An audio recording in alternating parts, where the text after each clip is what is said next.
Xin chào các bạn đã quay trở lại với kênh YouTube Ông Kính đọc truyện TV. Sau đây tôi xin đọc tiếp truyện Ngạo Thế Đan Thần tập 52 với tựa đề Ma Công. Xin mời các bạn chú ý lắng nghe. Nắm đấm của Trầm Tường dâng trào quang hà màu xanh, trên nắm tay lập lòe sấm sét. Hắn vọt đến một thân cây bên cạnh, đánh tới thân cây này một quyền. Rầm rầm rầm, chỉ thấy cả thân cây đều lập lòe sấm sét màu xanh. Thân cây nổ tung, bắn ra từng trận hỏa diễm cùng tia điện. Càng là trên cây cháy đen một mảnh, hỏa diễm thiêu đốt. Có 6 thi thể cháy khét từ phía trên rơi xuống.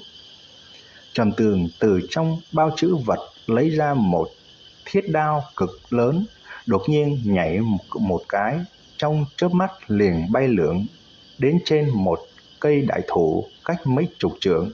Hắn điên cuồng vung vẩy đại đao trong tay, từng đạo cương khí từ thân đao thoáng hiện mà ra, hóa thành phong nhận màu xanh bay vào tán cây. Chỉ nghe thấy vài tiếng hét thảm từ bên trong truyền ra, sau đó là một thi thể đầm đìa máu thịt từ trên cành lá rơi xuống. Trong chớp mắt lại chết đi mấy người. Sau khi Trầm Tường đằng đằng sát khí giết chết mấy người này, người lại nhẹ nhàng tránh ra, đi tới trên một thân cây khác, trực tiếp thả ra một trận cương khí bao trùm trên đường đao, chém đứt cây này. 5 người ở trên cây vừa nãy đã nhìn thấy Trầm Tường phi thường lợi hại, lúc này cũng không dám trực tiếp đối mặt với Trầm Tường, trực tiếp mà chạy trốn. Những người này đều là phàm võ cảnh 2-3 tầng, bất kể là tốc độ hay là lực lượng đều kém Trầm Tường rất xa. Chỉ là thoáng qua, đầu lâu của bọn họ liền bay khỏi cổ. Toàn bộ rút lui đi, hắn là cao thủ phàm võ cảnh tầng 7. Một tiếng la kinh hãi truyền ra, chỉ thấy rất nhiều người áo đen dồn dập từ trên cây nhảy xuống, chạy trốn tứ phía. Những người này cũng không biết người phải giết là ai, chỉ có người dẫn dắt bọn hắn mới biết, cũng chính là người nhìn ra thực lực của Trầm Tường tiến vào phàm võ cảnh tầng 7, mà người kia cũng bị Trầm Tường tập trung. Mặc dù là ở bên trong rừng rậm, nhưng không có ảnh hưởng tới tốc độ của Trầm Tường. Khinh công của hắn đã đạt tới mức độ lô hỏa thuần nhanh, có thể mượn phản lực của các cành lá bé nhỏ mà lên.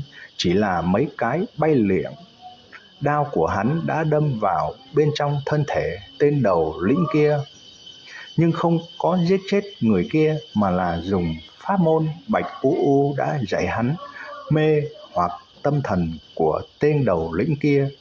Từ trong miệng hắn hỏi ra một vài thứ. Các ngươi là người nào? Tại sao muốn giết ta? Trầm Tường hỏi. Hai mắt tên đầu lĩnh kia dại ra đáp. Chúng ta là người Hắc Phong Bang, là phụ thân ta, để cho ta tới. Phụ thân ngươi là ai? Trầm Tường tiếp tục hỏi. Hắc Phong Bang bang chủ. Trầm Tường khẽ cau mày, một chưởng vỗ vào thiên linh cái của người này. Sau khi giết chết hắn, liền cất bước truy đuổi những người áo đen chạy trốn tứ phía. Trong rừng rậm đã dấy lên đại hỏa.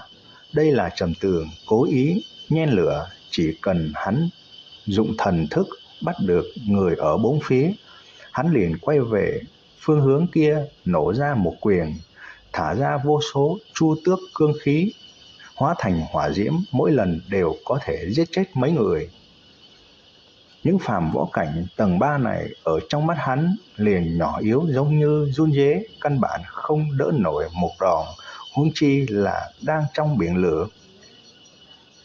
Trong rừng núi quần quận khói đặc, thời điểm từng cây đại thụ ngã xuống đều kèm theo từng tiếng kêu thảm thiết.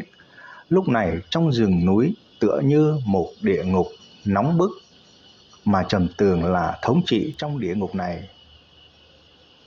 Hơn nửa giờ trôi qua, hỏa diễm bắt đầu dập tắt, cả người Trầm Tường lượn lờ, một cỗ lệ khí từ bên trong đi ra ngoài.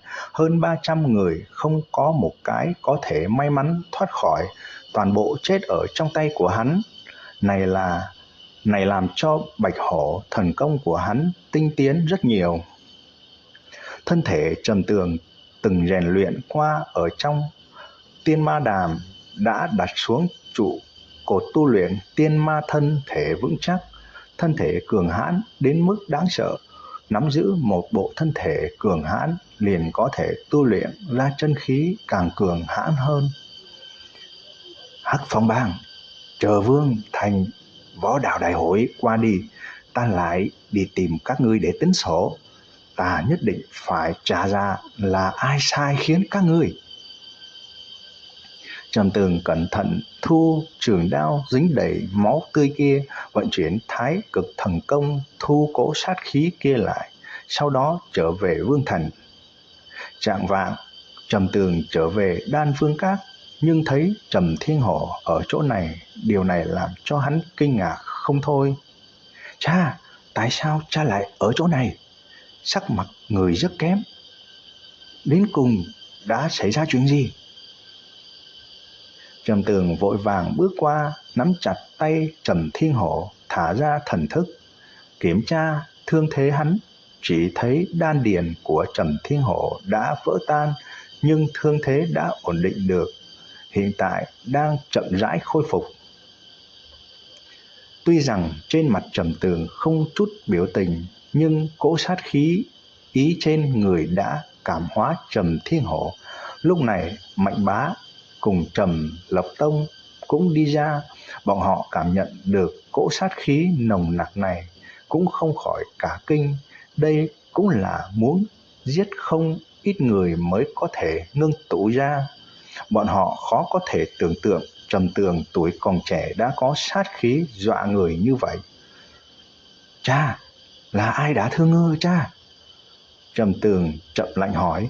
Trầm Thiên Hổ cùng Trầm Tường chỉ phân biệt mấy tháng, nhưng cũng có thể cảm giác được Trầm Tường biến hóa rất lớn, hơn nữa thực lực cũng mạnh rất nhiều. Hắn thở dài một tiếng. Trầm Phú Vinh.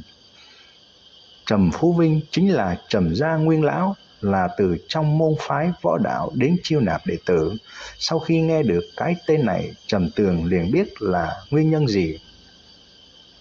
Trầm Phú Vinh muốn ngăn cản Đan Vương Các khai trương, cho nên hắn đến tìm ta, yêu cầu ta đóng cửa Đan Vương Các, nhưng ta không như thế ý.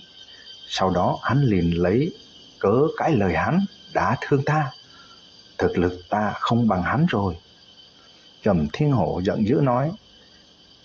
Trầm Lộc Tông cả giận nói. Trầm Phú Vinh này quả thực coi trời bằng vung. Năm đó hắn là một nhân vật rất không được Trầm gia hoan nghênh, bây giờ trở về làm Trầm gia nguyên lão, hắn liền muốn làm gì thì làm, thật là một gia hỏa đê tiện.